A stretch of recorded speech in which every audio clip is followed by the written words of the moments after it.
Evankeliumin Markuksen mukaan, 7. luku. Jeesus nuhtelee fariseuksia ja kirjanoppineita ulkokultaisuudesta. Parantaa kananilaisen vaimon tyttären ja kuuromykään.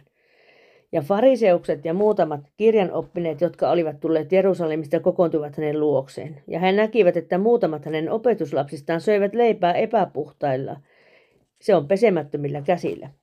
Sillä eivät fariseukset eivätkä ketkään juutalaiset syö ennen kuin ovat tarkoin pesseet kätensä noudattaen vanhisten perinnässääntöä. Ja torille tulteaan he eivät syö ennen kuin ovat itseään vedellä vihmoneet, ja paljon muuta on, mitä he ovat ottaneet noudattaakseen, niin kuin maljan ja kiviastian ja vaskiastian pesemisiä. Niin fariseukset ja kirjanoppineet kysyivät häneltä, miksi sinun opetuslapsesi eivät vailla vanhinten perinnässäännön mukaan, vaan syövät leipää epäpuhtailla käsillä. Mutta hän sanoi heille, oikein Esajas on ennustanut teistä, ulkokullatuista, niin kuin kirjoitettu on. Tämä kansa kunnioittaa minua huulillaan, mutta heidän sydämensä on minusta kaukana. Mutta turhaan he palvelevat minua opettaen oppeja, jotka ovat ihmiskäskyjä. Te hylkäätte Jumalan käskyn ja noudatatte ihmisten perinnäissääntöä.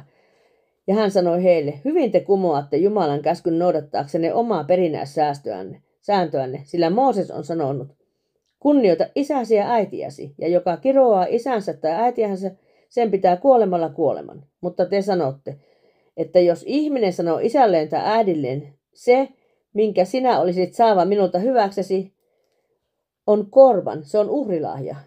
Ja niin te ette enää salli hänen antaa mitään avustusta isälleen tai äidilleen. Ja te teette Jumalan sanan tyhjäksi perinnäissäännöillänne, jonka olette säätäneet. Ja paljon muuta samankaltaista te teette. Ja hän kutsui taas kansan tykönsä ja sanoi heille, kuulkaa minua kaikkia, ymmärtäkää.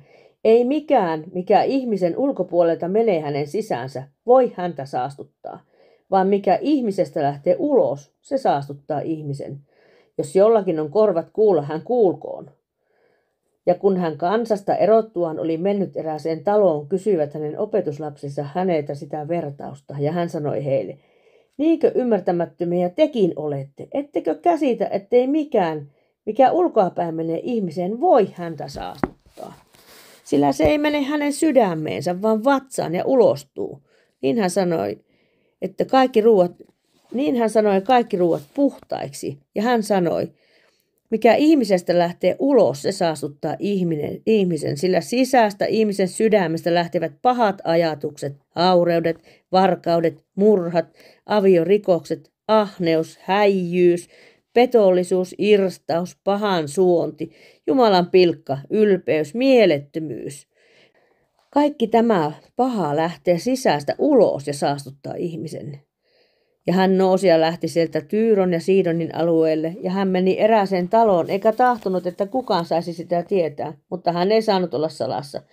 Vaan heti, kun eräs vaimo, jonka pienessä tyttäressä oli saastainen henki, kuuli hänestä, tuli hän ja lankasi hänen jalkojensa juureen. Ja se vaimo oli kreikatar, syntyään syrofoinikialainen, ja hän pyysi häntä ajamaan ulos riivajan hänen tyttärestään. Niin Jeesus sanoi, anna ensin lasten tulla ravituiksi, sillä ei ole soveliasta ottaa lasten leipää ja heittää penikoille. Mutta hän vastasi ja sanoi hänelle, niin herra, mutta syöväthän penikatkin pöydän alta lasten muruja. Ja hän sanoi vaimolle, tämän sanan tähden mene, riivaaja on lähtenyt sinun tyttärestäsi. Ja vaimo meni kotiinsa ja havaitsi lapsen makaavan vuoteella ja riivaajan lähteneen hänestä. Ja hän lähti jälleen Tyyron alueelta.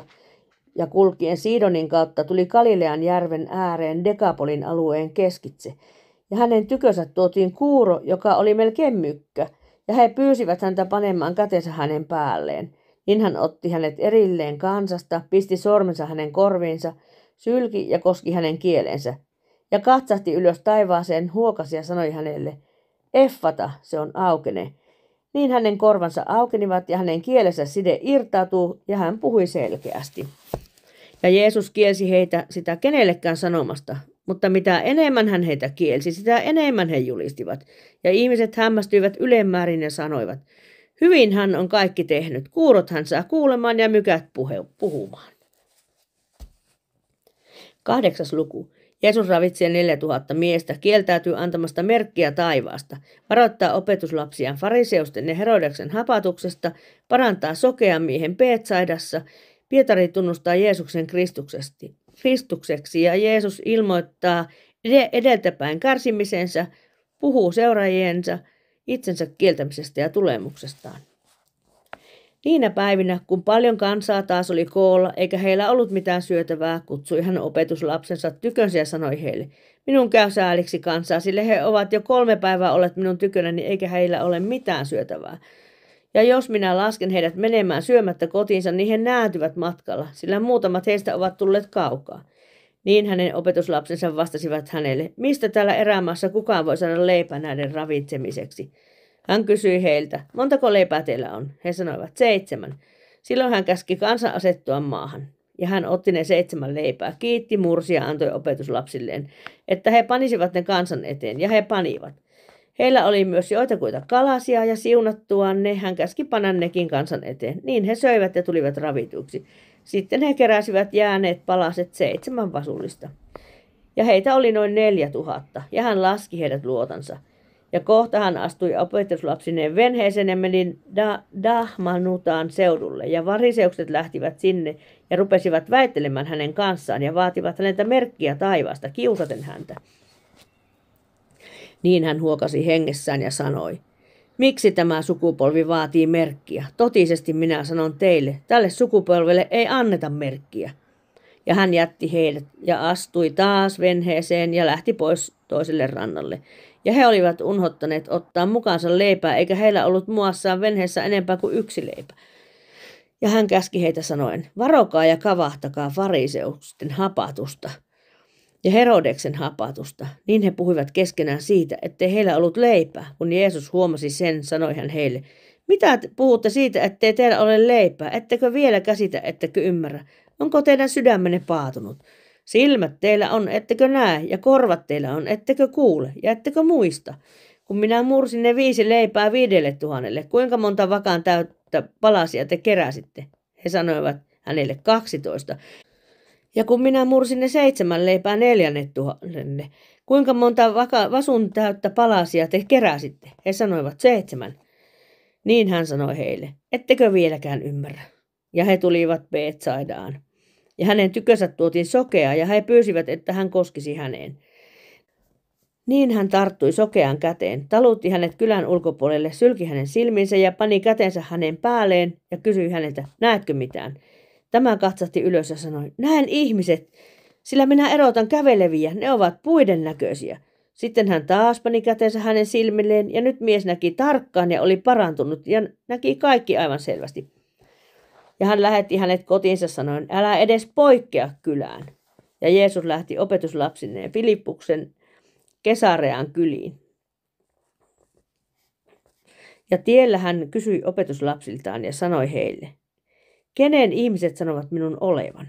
He vastasivat hänelle sanoen, Johannes Kastajan, toiset Eliaan, toiset taas jonkun profeetan. Niin hän kysyi heiltä, kenenkä te sanotte minun olevan? Pietari vastasi ja sanoi hänelle, sinä olet Kristus. Ja hän varoitti vakavasti heitä puhumasta kenellekään hänestä. Ja hän alkoi opettaa heille, että ihmisen pojan piti kärsimään paljon ja joutumaan vanhinten ja ylipappien ja kirjanoppineiden hyllittäviksi ja tuleman tapetuksi ja 3 päivän perästä nouseman ylös. Tämän hän puhui peittelemättä. Silloin Pietari otti hänet erilleen ja rupesi häntä nuhtelemaan. Mutta hän kääntyi, katsoi opetuslapsiaan ja nuhteli Pietaria sanoen, mene pois minun edestäni, saatana, sillä sinä et ajattele sitä, mikä on Jumalan, vaan sitä, mikä on ihmisten. Ja hän kutsui tykönsä kansan ynnä opetuslapsensa ja sanoi heille, jos joku tahtoo minun perässäni kulkea, hän kieltäköön itsensä ja ottakoon ristinsä ja seuratkoon minua. Sillä joka tahtoo pelastaa elämänsä, hän kadottaa sen. Mutta joka kadottaa elämänsä minun ja evankeliumin tähden, hän pelastaa sen. Sillä mitä hyödyttää ihmistä, vaikka hän voittaisi omakseen koko maailman, mutta saisi vahingon sielullensa? Sillä mitä voi ihminen antaa sielunsa lunnaiksi? Sillä, joka häpeää minua ja minun sanojani tässä avionrikkojassa ja syntisessä sukupolvessa, sitä myös ihmisen poika on häpeävä, kun hän tulee isänsä kirkkaudessa pyhien enkelien kanssa.